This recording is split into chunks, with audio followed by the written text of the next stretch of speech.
India is set to host the G20 Foreign Ministers meeting in New Delhi under its presidency tomorrow. The G20 Foreign Ministers meet in New Delhi is one of the largest gatherings of foreign ministers hosted by any G20 presidency. While the credit goes to India for its diplomatic relations, there seems to be one large issue looming. The elephant in the room, if you may, the Russia-Ukraine war. The war has divided and taken center stage at the G20, which is an economic forum that represents 85% of the world's economy, but will also have the key players in this war all in the same room. All eyes on that meet tomorrow because Russian Foreign Minister Sergey Lavrov, US Secretary of State Antony Blinken, and the Chinese Foreign Minister will all be in the same room, first time since July 2022. India has made its stance clear. It wants global unity, but with tensions rising between the West and Russia and the US and China, will India be able to achieve its agenda? Right now, the big challenge seems to be even to get any kind of a consensus on what statement will follow this meeting. To speak more on this and the nuances of these challenges, I'm joined now by Sushant Sareen, Senior Fellow of ORF, Anil Trigunayak, former ambassador, with me on the show, as is Maruf Raza, consultant and strategic affairs expert. Welcome to all of you and thank you so much for joining us. Sushant, let me begin with your take on the challenges. Is it big enough of a deal to even get all of them in the same room? You know, Blinken says today he's not going to talk to his Russian and Chinese counterparts, but he can't possibly ignore them once they're in the same room. Yeah, it reminds me of a kid's birthday party in which all kids are fighting with each other. But aside of that, look, I think it's a serious forum, and it's understandable that all the member states are going to be coming and participating in this. So I don't think there's any great achievement in the fact that all of the principals will be in the room together. The real challenge, however, is going to be whether you can come up with a joint communique, which walks that tightrope between the protagonists and is able to come up with a document. Now, last time we tried this in, when the finance ministers were meeting, it didn't work out. So all that you could come out with was an outcome statement, not a joint communique. I would be pleasantly surprised if things were to turn out differently this time, because that deadlock is going to persist. So I don't think we should, we should probably anticipate too much coming out of it. If it happens, great. But even if it doesn't, I think we should not then lose sight of the focus, continue to focus on the substantive parts other than the Ukraine-Russia war. And there are a lot of other problems which should not simply get, brushed under the carpet because of this, as you call it, the elephant in the room. It's going to be there, but I think, the other issues also need to be brought onto the table and discussed and thrashed out. Beyond that, I'm not very sure that any kind of a deadlock between the two sides is going to be broken. It's not going to happen. If it didn't happen during the finance ministers' meeting, where both sides had a valid point, the Russians and the Chinese saying that, look, you're talking about financial issues and economic issues. Why are you bringing in the war aspect? And the Western side was equally correct in saying, well, that this particular war is devastating economies around the world, so it has to come on the agenda.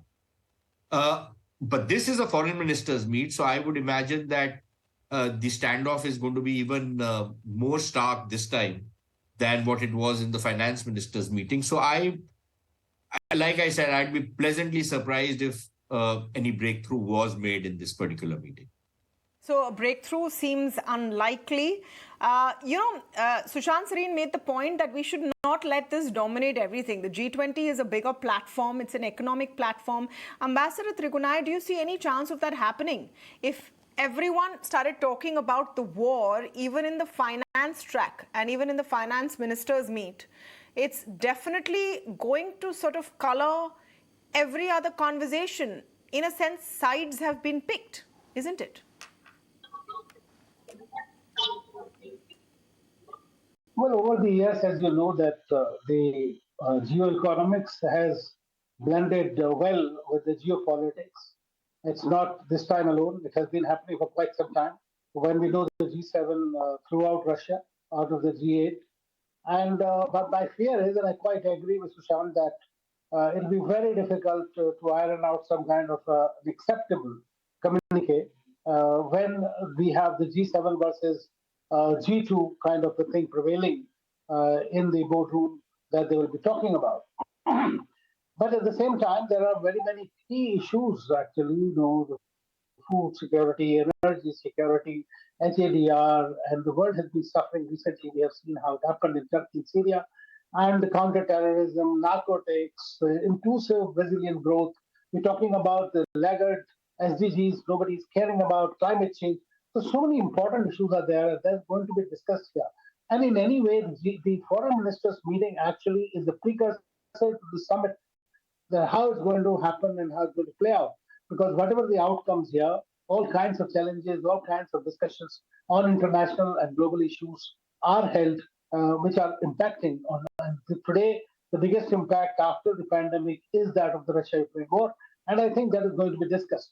But if they are going to take the pole positions as they have been taking, or probably what they did at the UNGA recently, I think we are looking at a standoff, and it will be very difficult to break it. And I think it will take Dr. Jaishankar's excessive diplomatic skills to somehow iron out what we did. We were able to help. I'm going to come to the point of, what India's stance should be, but we were just playing out that quote from Anthony Blinken, who said he has no plans to meet his counterparts from Russia and China, but they will be in the same room.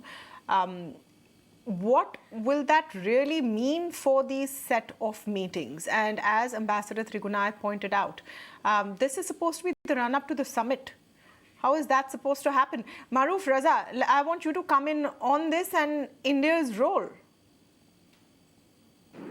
Well, to start with, let's give some credit to the Foreign Ministry under Dr. Jaishankar for having got even the warring sides all together in New Delhi, which the West, despite its clout, has not been able to achieve as yet, to have them all in the same room. Now, there are conflicts other than the Ukrainian conflict. There is one possibility brewing on the Taiwan front. There is the Sino-Indian thing, and you have the Chinese foreign minister making his first visit to India now. So there is apparently news that Dr. Jaishankar will have one-on-one bilaterals with all of them.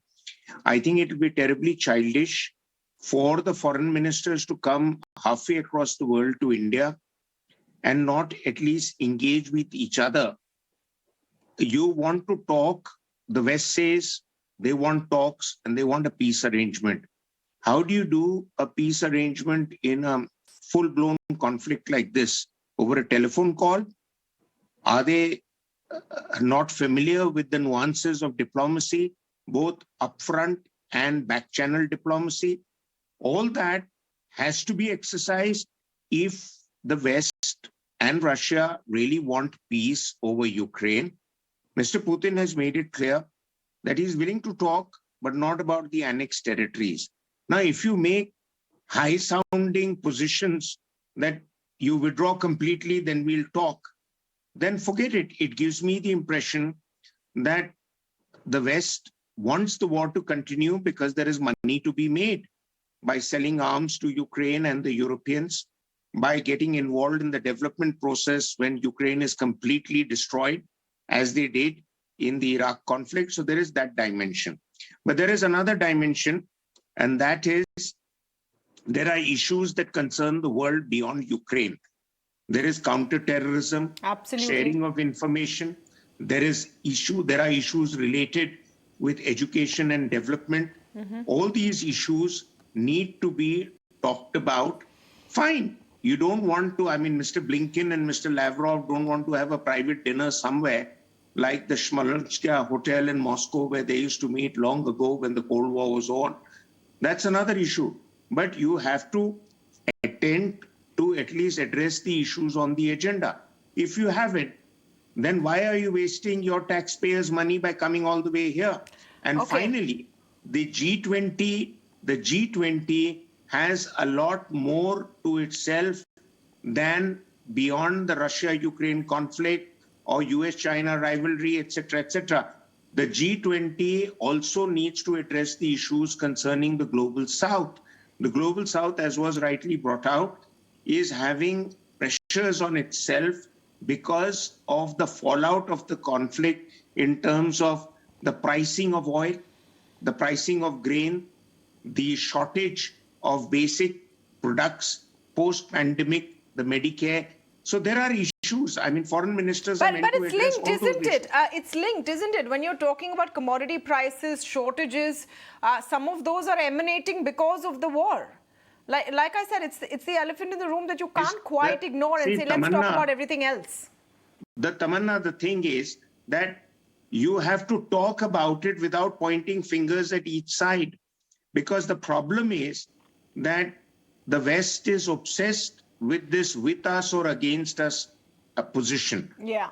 And the Russians and the Chinese have ganged up to say that it's not your playground anymore, that you decide how the world is going to address issues. And I think they need to also talk about the future of the UN. It's completely a defunct body, which has now reached the pinnacle of its incompetence. Right. So these issues need to be addressed also. Okay. Sushant, you gave a very interesting metaphor in your opening comments where you said it's like children at a birthday party who are fighting with each other. I wanted to take that further. At all birthday parties, no matter who is warring with whom, everyone comes together at one point. That's when the cake is being cut.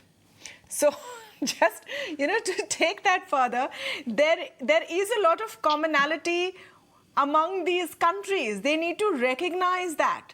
You're part of the G20. You're responsible for 85% of global GDP. How will India steer this conversation while trying to represent herself, the global South, and our position as having the presidency?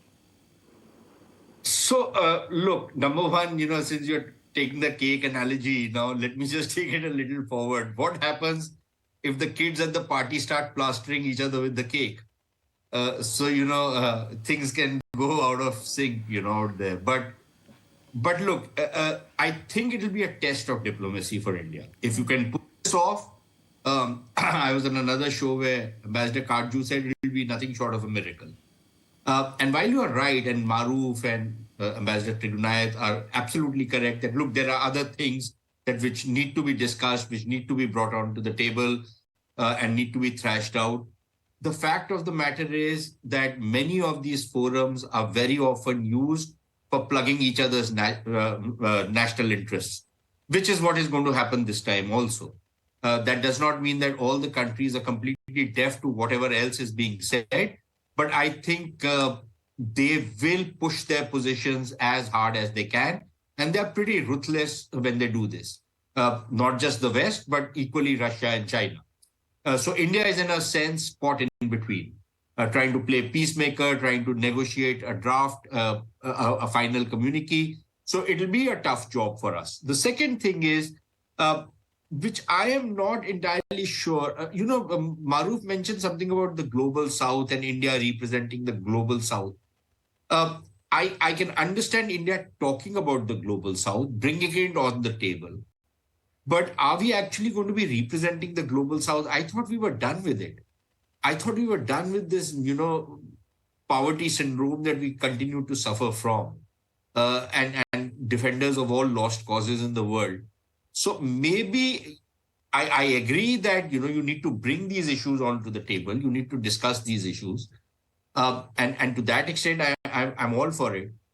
But to act as a representative of the global South, unless I, got what Maruf was saying wrong, I'm a little uncomfortable with that particular description.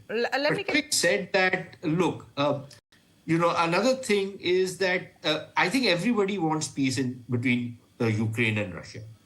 The only problem is everybody wants peace at their own terms. The Russians wanted that I've got this, now you want to talk about it. These are I'm not sure the Americans want peace or are moving towards peace or doing anything. But they would love they would love nothing more than wanting peace, provided they can rub the Russian nose in the dust and send the Russians packing home, vacate all control over Ukraine, and perhaps even depose President Putin and his entire, bunch of people around him. Okay. So the Americans would be extremely happy. Their version of, a What I peaceful wanted to outcome. make is, I'm not so sure whether it's all about the arms industry and making money, because I would imagine that the cost of this conflict, in terms of economic cost which they're having to bear because of high energy prices and the kind of other problems which have come to countries where growth has taken a tumble, I think far outweigh whatever money some of the companies are going to make. So I don't necessarily subscribe to that view that this is something which the arms lobby is running. I think there's a strategic objective. Perhaps that's one of the theories, but I'm going to get Maruf to respond because you made a pointed comment on his Global South commentary. So Maruf, India needs to talk about what India needs right now, isn't it? Rather than continue to be representative of the Global South. Yeah, I think Sushant admitted that he hadn't heard me rightly.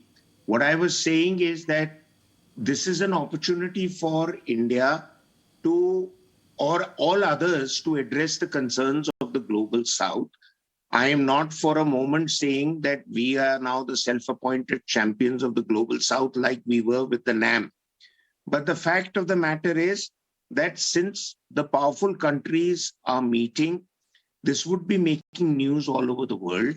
And it is something that is leading other countries to watch carefully because the expectations are high. So there is that one aspect. The second aspect is that I wasn't for a moment saying war is only about selling weapons and using weapons and making money selling weapons. But weapons in itself make a substantial part of the transactions that take place in conflicts. I mean, America is already pouring in billions of dollars. It's got the entire European Union eating out of its arms bazaar.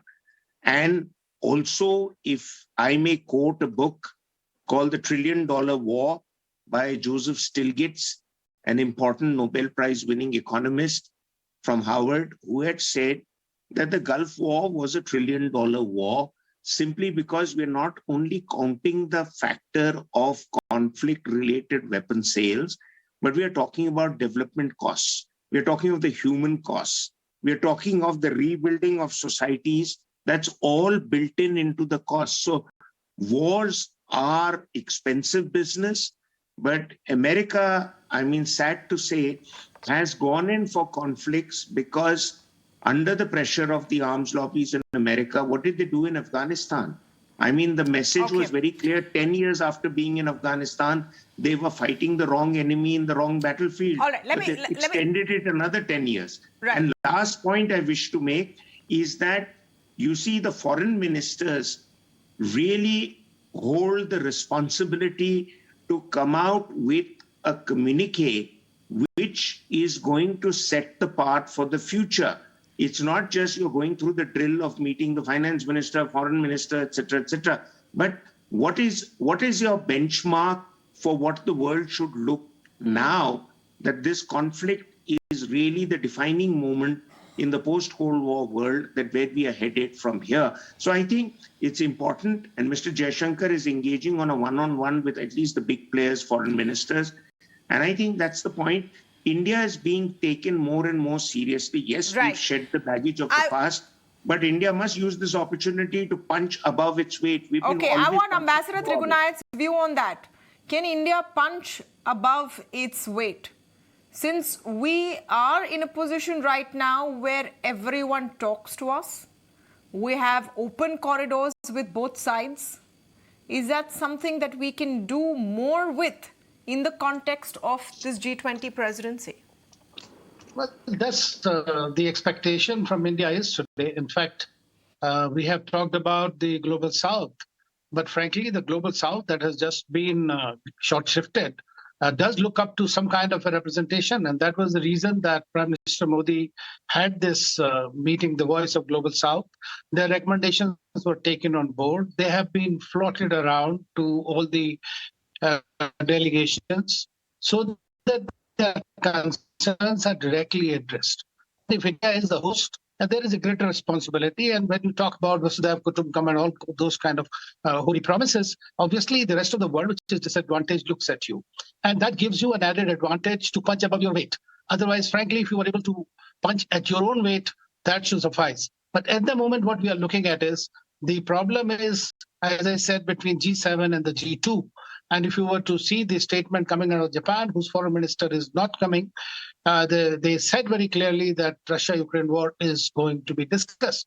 And frankly, they can discuss it, but they should not hold everything else to ransom just because of this. And I don't think, and as Maruf and Sushant said, that they are here to talk about key issues, important issues. Don't forget of about course, it's a challenge else. for India in the diplomacy. Absolutely, but I think absolutely. We are looking at a world where large parts are going into a global recession, climate change. All of these are very, very crucial issues. And, you know, at the end of it, the question will be asked, what does the G20 as a grouping bring to the table? If not some kind of a tangible way ahead. Let's wait and see. That big meeting takes place tomorrow. Thank you so much to all of you for joining us on the show this evening.